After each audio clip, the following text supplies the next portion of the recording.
आपलं स्वागत. पाहूयात आजच्या ताज्या घडामोडी. परतीचा पाऊस जास्त प्रमाणात पडेल, धान्य व फळफळे उत्तम प्रकारे पिकतील, पशु पक्षी व प्राण्यांना हे वर्ष साधारण राहील, शेजारील राष्ट्रांना हे वर्ष चांगले किंवा समाधानकारक जाणार नाही.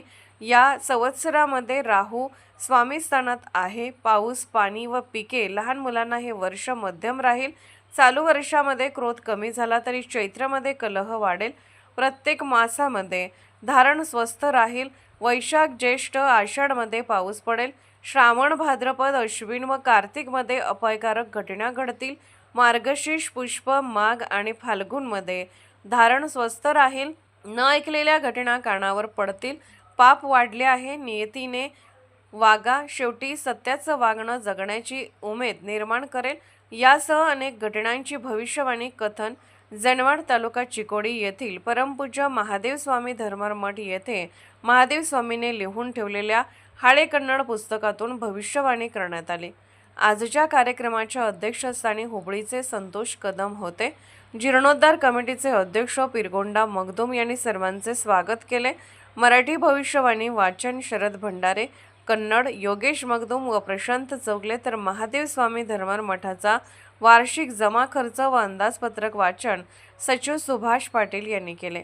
गुढीपाडव्याच्या दिवशी सकाळी महादेव स्वामी मठात विविध धार्मिक कार्यक्रम, पूजापाठ करण्यात आला.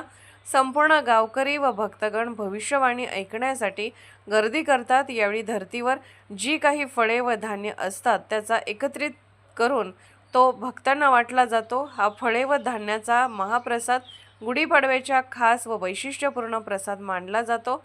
भाविकांनी आदिशक्ती व महादेव स्वामी यांना नैवेद्य दाखवून दर्शन घेतले. कर्नाटक, महाराष्ट्र, आंध्रसह कोकणातील अनेक भाविक यावेळी उपस्थित राहून श्री महादेव स्वामीचे दर्शन घेतले. हालशुगर संचालक रामगोंडा पाटील, महादेव स्वामी मठाचे अध्यक्ष पिरगोंड मगदूम, उपाध्यक्ष बाबासाहेब खाडगे, सर्व संचालक, ग्रामपंचायत सदस्य, ग्रामस्थ व युवक भाविक उपस्थित होते. SB न्यूजसाठी बोरगावहून मुख्य संपादक शिवाजी भोरे. राजकीय, सामाजिक, आर्थिक असा सर्व घडामोडींचा आढावा पाहायला विसरू नका SB न्यूज चॅनल आणि नक्कीच सबस्क्राईब करा.